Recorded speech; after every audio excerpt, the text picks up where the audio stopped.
saya Matilda Rembulan. Kami dari semester 3, Prodi Pendidikan Guru Sekolah Dasar, akan menjelaskan materi tentang perkembangbiakan tumbuhan pada vegetatif dan generatif. Perkembangbiakan vegetatif pada tumbuhan dan contohnya. Perkembangbiakan vegetatif adalah perkembangbiakan tumbuhan tanpa proses penyerbukan. Perkembangbiakan vegetatif terbagi menjadi dua, yakni alami atau tanpa bantuan manusia dan buatan dengan bantuan manusia.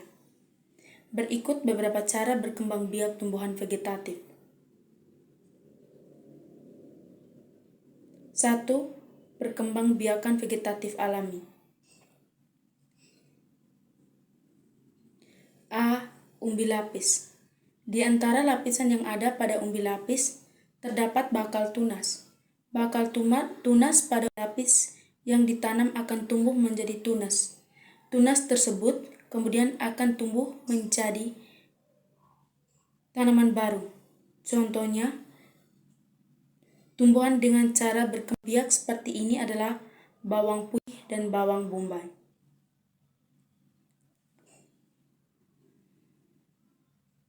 B. Spora. Spora adalah inti sel, akan tetapi pada berkembang biakan vegetatif alami, inti sel ini akan berubah menjadi alat perkembangbiakan. Spora berada di kotak spora atau sporagium, yang mana kotak spora terletak di dalam sorus, yakni kumpulan kotak spora. Apabila sporagium pecah, spora akan jatuh ke tempat yang cocok dan akan menghasilkan tanaman baru. Salah satu contoh tumbuhan yang berkembang biak dengan spora adalah tumbuhan paku. C. Tunas adventif. Tunas adventif adalah tumbuhan yang tidak bertumbuh dari batang, melainkan pada bagian tumbuhan lainnya. Tunas dapat tumbuh di daun atau akar tumbuhan, yang nantinya tunas tersebut akan menjadi tumbuhan baru. Contoh tumbuhan yang memiliki tunas adventif adalah sukun dan cemara. D. Akar tunggal atau rimpang. Akar tunggal atau rimpang adalah batang yang tumbuh secara mendatar di dalam tanah. Akar tunggal terdiri dari ruas-ruas dan setiap bagian buku ruas dapat menjadi tumbuhan tunas baru. Contoh tumbuhan berkembang biak dengan akar tunggal adalah jahe dan kunyit.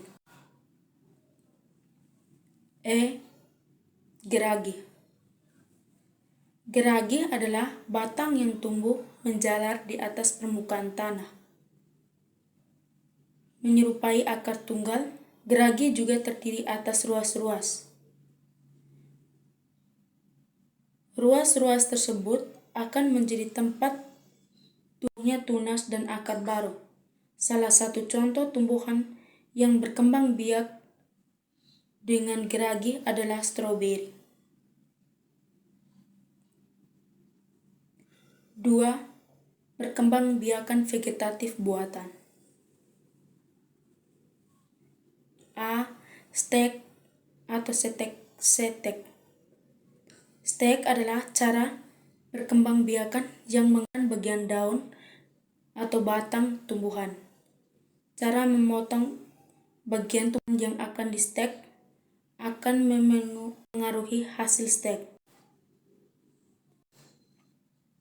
Pemotongan batang secara miring lebih bagus daripada pemotongan secara lurus atau rata. Jika penampang batang berukuran lebih besar atau lebar, maka jumlah akar yang tumbuh akan lebih banyak. Akar yang banyak akan memiliki kemampuan menyerap air lebih banyak.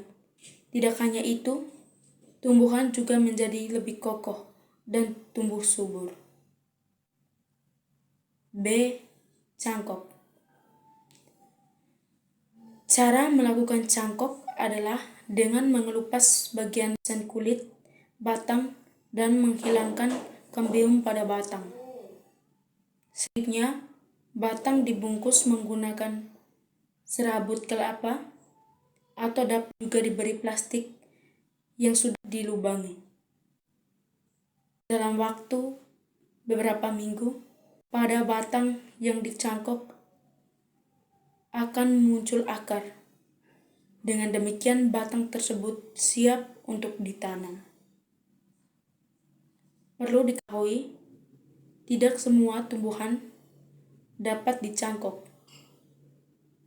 Hanya tumbuhan yang berkembium yang dapat dicangkok. Perkembangbiakan tumbuhan secara generatif. Perkembangbiakan tumbuhan secara generatif merupakan proses perkembangbiakan tumbuhan dengan cara pembuahan dan penyerbukan. Perkembangbiakan secara generatif tumbuhan hanya terjadi pada tumbuhan yang memiliki organ reproduksi seperti serbuk sari dan kepala putih. Serbuk sari merupakan alat reproduksi jantan dan kepala putih merupakan alat reproduksi betina pada tumbuhan. Artinya, perkembangan generatif tanaman dapat terjadi melalui perkawinan. Jika tanaman tidak memiliki organ reproduksi, ia tidak dapat mengalami perkembangbiakan generatif. Proses penyerbukan perkembangbiakan generatif. Perkembangbiakan secara generatif pasti dimulai dengan penyerbukan. Penyerbukan merupakan proses jatuhnya serbuk sari atau menempel pada kepala putih tanaman. Jika prosesnya berhasil, maka akan menghasilkan serbuk sari. Biasanya terjadi pada tumbuhan berbiji. Kemudian, butir-butir serbuk sari akan masuk ke bakal biji. Pada bakal biji akan terjadi proses pembuahan. Pembuahan merupakan proses meleburnya sel jantan atau serbuk sari dengan sel betina atau kepala putih. Setelah selesai proses penyerbukan, maka akan menghasilkan bakal buah. Ada beberapa cara dalam proses penyerbukan. Berikut adalah cara dalam penyerbukan perkembangbiakan generatif pada tumbuhan. Yang pertama, penyerbukan sendiri. Penyerbukan sendiri ini akan terjadi hanya jika serbuk sari dan kepala putih berada pada satu tanaman atau bunga yang sama. Yang kedua, penyerbukan tetangga. Penyerbukan tetangga merupakan penyerbukan yang terjadi jika serbuk sari dan kepala sari berasal dari pohon yang sama. Serbuk sari terbang ke kepala putih di bunga yang lain. Yang ketiga, penyerbukan silang. Penyerbukan silang merupakan penyerbukan yang terjadi ketika serbuk sari dan kepala sari berasal dari bunga dan tanaman lain, tetapi pohon atau pohon itu selalu dalam jenis yang sama. Dengan adanya penyerbukan ini dapat membuat karakteristik yang lebih kuat dari yang sebelumnya. Yang keempat, penyerbukan bastar. Jenis penyerbukan yang terakhir adalah penyerbukan bastar atau hibridisasi. Artinya, penyerbukan terjadi ketika serbuk sari dan kepala sari berasal dari bunga lain serta tanaman lain dengan spesies tanaman yang berbeda. Yang berikut, hal yang membantu proses penyerbukan. Beberapa hal yang mempengaruhi proses penyerbukan pada tumbuhan. Faktor tersebut biasanya datang dari makhluk hidup lainnya dan juga alam. Hal yang membantu proses penyerbukan tumbuhan, yang pertama, hewan. Hewan yang dapat membantu penyerbukan seperti kupu-kupu, kelelawar, burung, lebah, dan kumbang.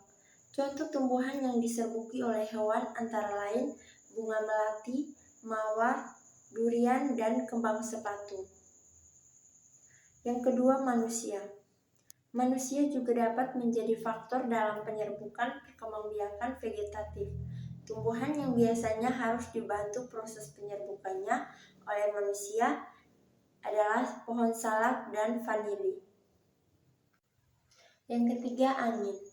Dalam hal ini, angin juga dapat membantu proses penyerbukan dengan tiupan angin yang membuat serbuk sari mengenai kepala putik. Tumbuhan yang proses penyerbukannya dapat dibantu oleh angin adalah jagung, gandum, dan padi. Yang keempat, air. Air juga dapat membantu dalam proses penyerbukan tumbuhan. Dalam hal ini, yang dapat dibantu oleh air adalah tumbuhan yang berada di dalam air. Tumbuhan tersebut adalah tanaman ganggang maupun hidrilla.